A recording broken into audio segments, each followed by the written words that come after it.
I think that the most interesting thing about the Inca world that everyone is obsessed with is the stonework that's there. So maybe you've heard of or seen Sacsayhuaman, which is, the stones that are like, I mean, there's some stones that are so big you couldn't fit them in this room. Right. Just absolutely gigantic. Nobody really knows how exactly they cut them or shaped them into the shapes that they're in. They're just so enormous. And then down inside the city, there's stonework that's not this large, irregularly shaped polygonal stonework, but it's we call it imperial style. And they are square or rectangular stones that are just perfectly cut alongside each other. And it's the greatest stonework in all of the ancient world. Like you think Egypt is good. Once you go to when you go to Peru, you're going to see stonework there that just, I mean, dude, it just completely, other than one or maybe two temples in Egypt, just completely outclasses. There's just you could click anywhere. There's all different kinds of stonework. So that one right there, that's the 12-angled stone. That's the 12-angled stone at the Palace of Inca Roca, and it's just amazing. So they call it granite, but it's actually gray andesite, and it's just the precision with which these things are cut or they're shaped it's really amazing. And seeing it in person is quite it's just quite mind blowing. I mean, it's remarkable. Like, how big are these stones specifically? Like the cuts of these. This stone is probably a similar size to this table. Wow. Yeah. Probably the face of it. Now, I would say it goes in maybe 2 feet or so. So it's about the size of this table. It's about 2 feet thick. And then all of the stones are just perfectly aligned to every stone around them. And there's not one stone in all of the Inca world that is, there's no two stones that are identical. Mm-hmm. So they're all shaped to fit alongside the stones around them. And it's just amazing, man. I mean, so when I guess the place where the mystery comes from with these is it's kind of like if you go to the Inca realm or if you go to Egypt, there's the debate whether did the Inca really do this or did this happen a long time ago, or thousands of years ago. Mm-hmm. Did the Egyptians really do this, or did this happen thousands of years? Pre-kingdom empire. Was there a prehistoric civilization that did this? The wedge that initially starts that conversation, at least in Peru, was you had Spaniards who were there early on, and most Spaniards were just invested in conquering these native kingdoms and plundering them for all their gold and everything. And then there were some people, like there were friars and priests and stuff, that actually cared about the natives and wanted to convert them to Christianity. And then you had some people who maybe like me and you and I don't really, having a bunch of gold would be cool, but I'm not really in the place in society where I can take advantage of that. I'm also not like a priest either. I'm not baptizing people, but I can see the significance of these people, and we should know more about this, like just a general interest in that, in the history and the anthropology. There were people there that had those interests. So one of them is the son of an Inca princess and a Spanish, I forget, was he a captain or he was a general?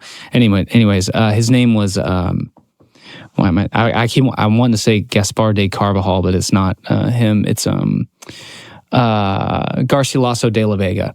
And so he's the son of an Inca princess, and he essentially writes this account of his childhood up until the point he was like 18 or 19, or maybe he was 21, that he grew up in the city of Cusco. And dude, it's a book that's like this thick, this big. It's a huge book. And it's called The Royal Commentaries of the Incas. And it's essentially him talking about his childhood. And there's all these strange things that he talks about. And when he talks about the stonework up at Sacsayhuaman, he says that the Indians that were there, and I'm using the term Indians because that's what he says. He says the Indians that were there would speak of that the gods, or that a race before, like a earlier people, had placed these stones here, that the stones had always been there.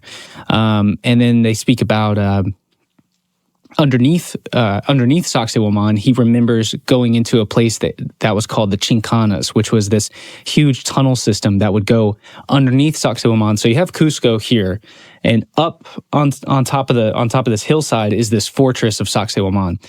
And so they're both in Cusco, but he talks about how there were these tunnels that you could enter in up at Sacsayhuaman and go underneath the city of Cusco.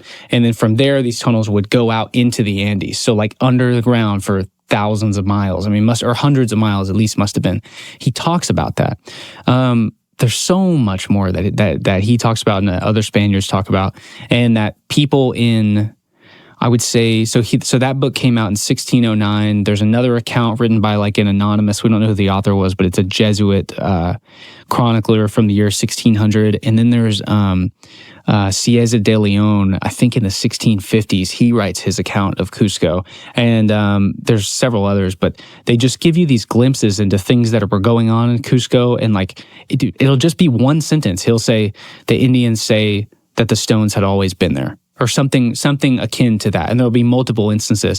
And then they just move on, and it's like they almost don't even realize that they just wrote down like this huge mystery. Right. And so by the 1800s, over 200 years later, people go back and read this and they're like, wait, this is weird, right? And so from the 1800s, well, people have been looking for the Chincanas, this tunnel system, since the 1800s, but there's all kinds of other things that people are looking for almost 200 years now that are highlighted or at least spurred on to us from the Spanish chroniclers that tell us that there's something more here than just like, oh, the Inca made this, right? That's interesting. So that's where this whole mystery starts. That's why people are interested in Peru. I've heard similar things about the Egyptians, that like sometimes the New Kingdom Egyptians will talk about, Giza or any of the other pyramids, and they'll say, oh yeah, this came from the people before us, or something to that effect. And it's like, oh, are they referencing Old Kingdom Egyptians, which is, 1,000 years before or whatever? Or is it from the proto-society that, was before them?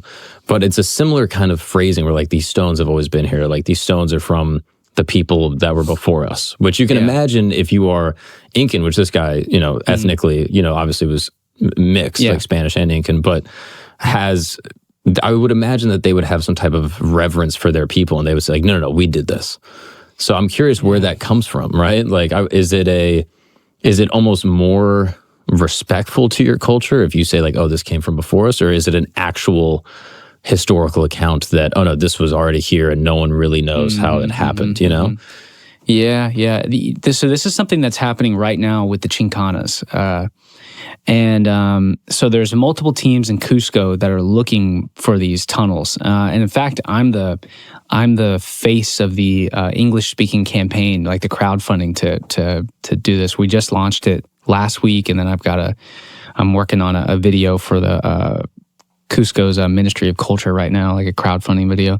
But it's highly debated over who actually discovered them or who is supposed to be able to get the credit, because the team that I'm working with is the team that's actually licensed by the Ministry of Culture to be carrying out these excavations. There's another team that's not licensed to be able to do this.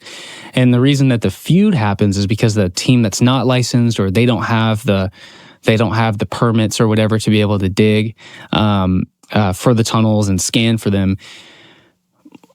It's a very complicated subject. I don't know all the details of it, but apparently it's because their motives, the team that doesn't have the permit, is they believe that it was a lost civilization, a pre-Inca, maybe pre-Peruvian native culture, right? And then so the Ministry of Culture in Peru is like, no, your whole objective here completely insults our ancestral heritage. Like, why would we give you this permit to be able to do this when you don't even think that we did, like the indigenous people did this, right?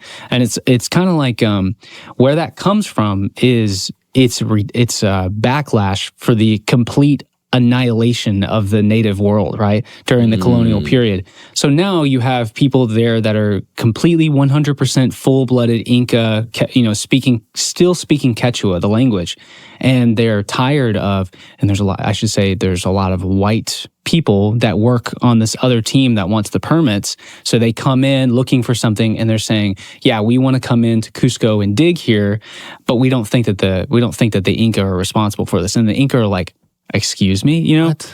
So it's kind of like you have a lot of this race, cultural politics getting in the way of actual good archaeology and good history. Yeah, and it's kind of like, as someone who, I know a lot about ancient Egypt. it's like I don't know, like a passion of mine, right? But I'm educated in, and I would say my specialty is the pre-Columbian world, like, you know, studying Native Americans. And in the time I've spent studying it, I've really learned to kind of sympathize with that. Like, I first would sort of roll my eyes at like, they're not trying to erase you. They just don't think that you did this, you know, whatever. And so I'd spend more time learning about, you know, the colonial world and everything. And I realized like, okay, this actually is a real argument. Like, you know, looking for something that, looking to find this answer to this ancient mystery, and then not even being open to giving credit to the ancestors of the native people who live there, is bizarre. Like, and the more I get into it, the more I'm like, that kind of is a colonial mindset. Like, okay, I get it now. And but it took years of me being in it for it to sort of set in. But then you have the backlash of like, you know, people say that way of thinking is like too woke, you know, whatever. It's like, well, man, history is really, really complicated, really nuanced. I've heard it said that history is a different country. You know what I mean? That like if you try to ascribe like your modern day morals onto it, it's like, dude, it's a different world. It fundamentally, like ethically, was completely different. And by trying to politicize it and then letting that get in the way of the work you're doing, seems like it would be fraught with issues. And that's why I like the way you're approaching it. It's like, no, let's just actually figure out where these things are, what they were used for, and you know, from that we can deduce like who created them, right? It's kind of, this is the way that I would describe what I think is happening. Is I think it's possible that the Inca are not responsible for everything that's in Cusco or at Sacsayhuaman, Machu Picchu. You know, there's a lot of amazing stonework there, and there are Spanish chroniclers that talk about the Inca giving credit for the stonework to some precursor people, right? You know, they say that the stones were always there. There's even mound sites. I think this is a great example. In the eastern United States, there are giant mounds that are out here on the East Coast. Is this like the Serpent Mound? Serpent Mound plus a million others. Maybe literally a million others.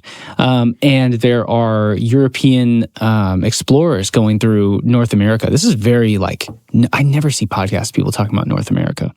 But there are European explorers going through that learn to communicate with the natives, and they say, who built these mounds? And the natives go, the gods made them. The mounds were always here. Okay, well, that doesn't mean that it was...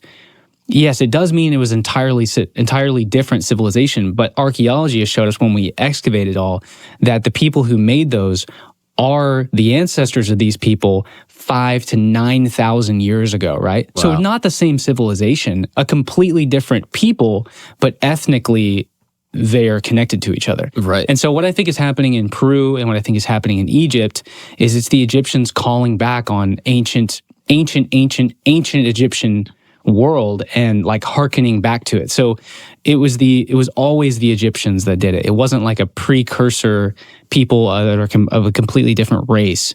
And for the Peruvians, for the Inca, when the Inca are saying, you know, the gods built these were always here. Well, they're probably hearkening back to an even more ancient Peruvian civilization, right? That's what I think is actually happening there. So it's really a mix of both.